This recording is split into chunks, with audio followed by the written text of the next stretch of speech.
everybody. My name is Marietta. I wanted to speak today about divine timing because often this is a term that is being quite wrongly understood, or that people actually don't know what we mean by divine timing. We here on earth live definitely not so much with divine timing as that we live with horizontal timing, chronological timing. And we think that whatever we put into place has to have a certain end result in a specific time. So we push, we pull, we act, we try and put things into place which has nothing to do with divine timing. But when we can get the correlation right between knowing that we have to act with passion, endurance, persistence, very often determination, and following our passion, following our dreams, following our goals, and putting things into place, that we then trust and we surrender to divine, to have divine timing, which often also means that when we've done our thing in keeping on from day to day and being grateful for what we're doing or what we're working at, that we at times need to sit back and surrender so that divine timing can take over when we've done everything to put something into place, that we can then be prepared to surrender and wait and rest and recuperate and see whether our actions have actually fallen in correlation with divine timing, that we then have the success at the right time, at divine timing, and not just at time where we expect it. So this is also very much seen when we have blockages, that we sometimes need to just see a blockage as a protection from divine, because it's not divine timing for it to take place.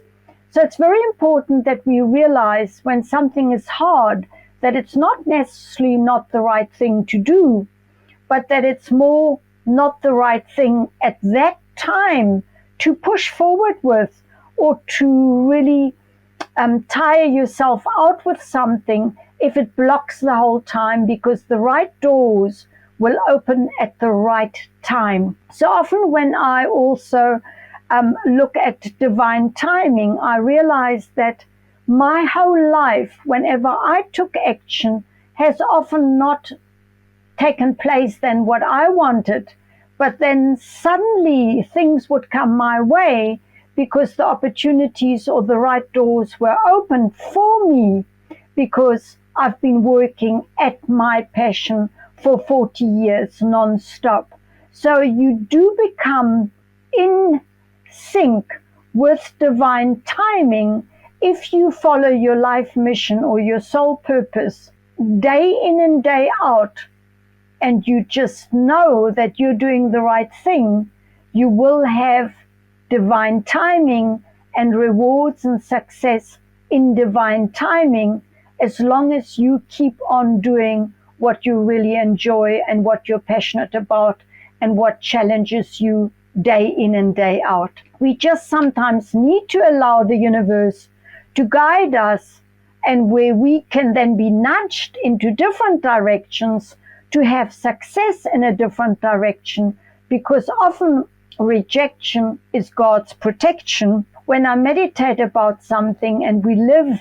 divine timing as well with our own intuition, we allow ourselves to be guided by divine, where to follow through, with whom to work, what to do, so that we do escape, in inverted commas, failures and missteps, because we work in divine timing. The universe puts nothing into our path without not us being able to handle whatever is coming our way. So whatever we are always dealing with or being challenged with is at the right time. In other words, it's in a divine time that something happens. Even when we look at death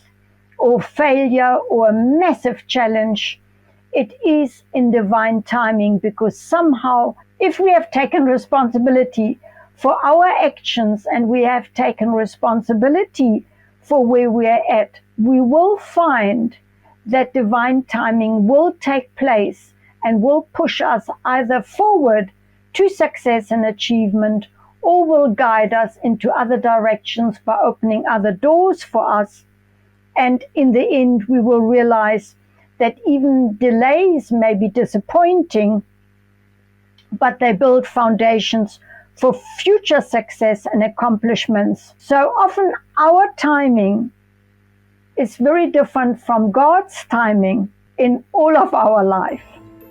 I wish you well for today. And if you want to get in touch with me for a reading or a session otherwise, please go to mariettatienerson.com.